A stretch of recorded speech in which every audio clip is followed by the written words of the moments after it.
L'invité d'ici. Et notre invité d'ici, il vient d'être nommé par le gouvernement en charge d'une mission sur l'hôpital de Briançon, le docteur Louis Helbrandt, qui est également élu à Saint-Crépin. Mais là, vous êtes là pour parler de l'hôpital de Briançon. Alors, on en parle beaucoup. Il y a des manifestations quasiment toutes les semaines. Il y a une grève illimitée qui a été déclenchée cette semaine à l'occasion de la venue du directeur général de l'ARS Provence-Alpes-Côte d'Azur, Paul Castel.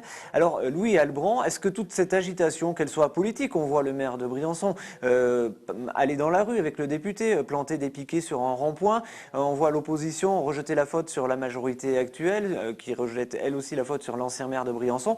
Est-ce que c'est la bonne solution? Vous qui êtes extérieur finalement à Briançon, est-ce que vous allez trouver une meilleure solution pour sauver l'hôpital? Écoutez, mon avis est que maintenant dans ce dossier, il faut prendre de la hauteur, il faut prendre du recul. Il y a eu des rapports, les rapports de l'IGAS, qui ne circule pas, car un rapport d'inspection générale ne circule pas, c'est normal, ce n'est pas le Dauphiné. Il y a eu le rapport de l'ARS.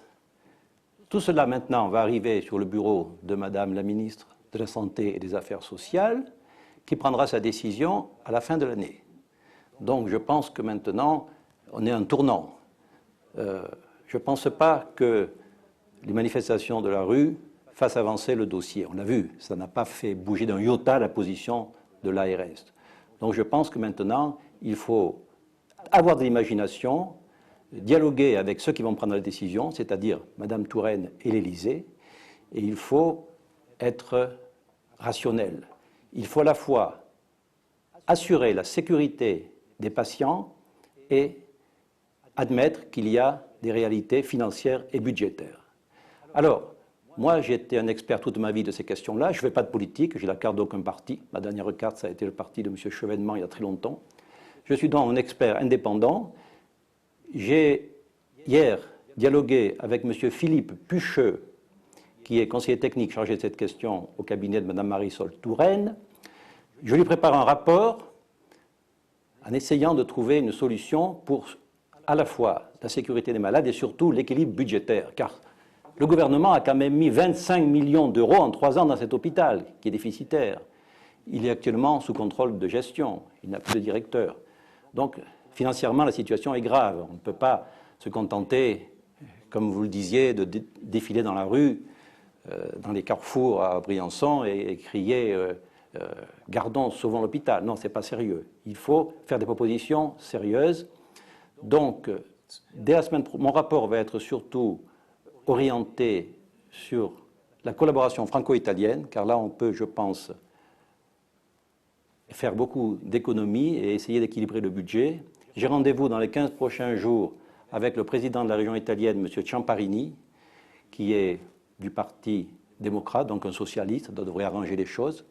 Il faut qu'il négocie avec Mme Marisol Touraine pour que les habitants du Haut-Val de Suse et la sécurité sociale française, du moins des conventions, et ne payent pas trop cher à Briançon. Et là, ils viendront en nombre à Briançon. Ça, c'est un débarrage actuellement. Important. J'ai aussi rendez-vous avec le professeur Saïta, qui est le responsable socialiste aussi, Parti démocrate, de ce qu'on appelle la Istanza Sanitaria italienne. Donc, voilà, je vais faire mon rapport, et le gouvernement en fera ce qu'il veut. Moi, je fais un rapport d'expert, puisque ça a été mon métier toute ma vie de gérer un hôpital. Et je fais souvent du cabinet ministériel, je connais bien le fonctionnement de la machine étatique. Je rencontre également, dans les semaines qui suivent, le conseiller de M. Hollande, le professeur Lioncan, grand neurologue de la Salpêtrière, qui est conseiller santé de M. Hollande, qui lui en parlera à Mme Hubac, la directrice du président, du cabinet du président. Et voilà, moi j'apporte ma pierre, je suis M. Bonoffice, j'ai aucune ambition politique dans ce département, vous le savez, j'ai aucune ambition d'aucune sorte. Le gouvernement sait que je suis un expert, il m'utilise. Voilà, c'est tout, ma position, elle est là. Mais je rappelle que ce n'est pas les manifestations dans la rue qui feront avancer le dossier. Il faut maintenant avoir de l'imagination et trouver les moyens de rétablir l'équilibre budgétaire. On a dit qu'on avait dépensé trop d'argent pour les Jeux Olympiques. C'est possible. Et maintenant, il faut être pratique. Si certains services peuvent s'échanger avec Gap, il faut arrêter cette zizanie de croire que Gap veut dominer Briançon pour l'hôpital. Tout ça est enfantin. Nous sommes en pleine crise économique, il faut que les malades soient soignés, mais il faut que l'équilibre budgétaire soit respecté, sinon l'hôpital fermera. Voilà ma position, qui est une position de quelqu'un qui toute sa vie a eu des responsabilités au niveau de l'État de façon sérieuse.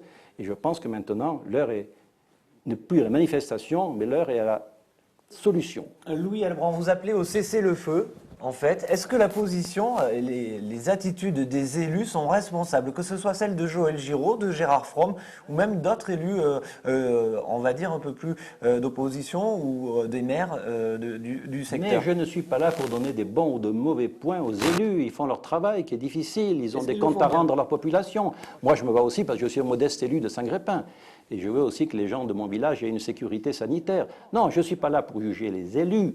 Je suis là pour essayer d'aider le gouvernement, comme je l'ai fait toute ma vie dans le cadre des prisons, des handicapés, des personnes âgées. J'ai déjà fait 6 rapports au gouvernement, notamment celui des prisons, qui a été connu dans toute l'Europe. Hier, j'ai fait une interview au Guardian, vous voyez, au anglais, parce que mes idées étaient bonnes. La loi pénitentiaire a repris mes idées pour les prisons, vous le savez. Donc, moi, je ne suis pas là pour juger personne, pour accabler personne. Je suis là pour apporter à M. Philippe Pucheux, au gouvernement, un rapport qui va les aider quand ils prendront leurs décisions. Parce que Mme Touraine va prendre une décision en décembre.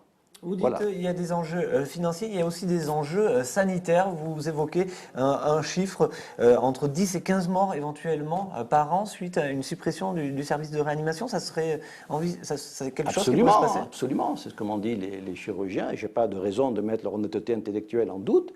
Et c'est pour ça que je me bats. Mon âme et conscience de médecin, il y a des vies à sauver. Et moi, j'ai passé ma vie dans l'humanitaire à sauver des vies. Je suis allé au fond de l'Irak pour sauver des vies, des milliers d'enfants d'ailleurs, qui m'ont valu la Légion d'honneur. Toute ma vie, je me suis battu pour l'humain, pour la vie. Donc, je continue. Je vais faire des propositions. Bien sûr, il faut assurer la sécurité. Et ça, il faut avoir de l'imagination. Alors, ça passera par quelle méthode? Je ne sais pas. Est-ce qu'on va arriver budgétairement à convaincre Mme Touraine pour qu'elle continue à payer des médecins dans le service de réanimation, où il y a 2 malades par jour?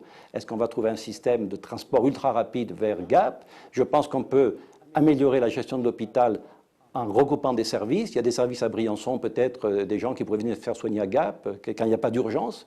Moi, je n'ai pas de préjugés. Je ne suis pas comme le syndicat des urgentistes qui veut le statu quo intégral. Il faut rien toucher. Ce n'est pas sérieux en période de crise économique. Cet hôpital est gravement déficitaire. Non, il faut rester raisonnable si on veut que le gouvernement trouve avec nous une solution, je vous dis, pour assurer la sécurité et la pérennité de l'hôpital, tout en respectant les équilibres budgétaires. Le rapprochement avec l'Italie, c'est 250 000, ce bassin de population de 250 000 personnes, plus les touristes. C'est viable, vous, à la fin de l'année, vous dites, c'est bon, on peut le sauver, ce service? Si la clientèle, la clientèle, on ne dit pas la clientèle pour un hôpital, on dit la patientèle, augmente, et c'est évidemment bénéfique pour l'hôpital. Et c'est cela qu'il faut arriver. Moi, j'ai parlé à 3 maires du Haut-Val de Suse, des maires comme par exemple Sestria, etc. Ils savent qu'avec Briançon, les gens n'y vont pas parce qu'ils n'ont pas la sécu, et c'est pas facile, etc. Il faut organiser tout ça. Et ça peut se faire. Aujourd'hui, on a la chance d'avoir un gouvernement socialiste, une région de Piémont, qui est également parti démocrate italien, Partito Democratico, c'est-à-dire socialiste. Ils ont tout pour s'entendre. Ils vont régler. Madame Marisol Touraine, je suis persuadé, va régler cette question. Donc, arrêtons de défiler, arrêtons de croire que le gouvernement va trembler parce qu'il y a 300 personnes dans la rue à Briançon. Soyons sérieux, laissons jouer les experts. Les élus font leur travail, un travail courageux et remarquable. On va trouver une solution. Il faut que les gens se rassurent. Voilà. Le docteur Louis Albrand, donc nommé par le ministère de la Santé pour essayer de trouver une solution sur l'hôpital de Briançon et le service de réanimation. Merci à vous. Je vous remercie à vous. L'invité d'ici. Et tout de suite sur d'ici TV, on retrouve Christian Graglia, conseiller général socialiste du canton de Gap. Il sera au micro de Valentin Doyen.